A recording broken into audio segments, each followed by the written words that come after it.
এটা এটা নিয়ে যা উঠে খেলতে গেছে দু জায়গাতে না, এক জায়গায় খাবে না ওরা। দু জায়গাতে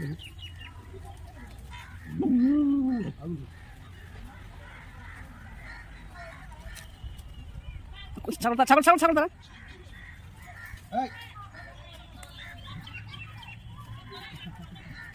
পালিয়ে আয়, তুই পালিয়ে পালিয়ে আয় তুই।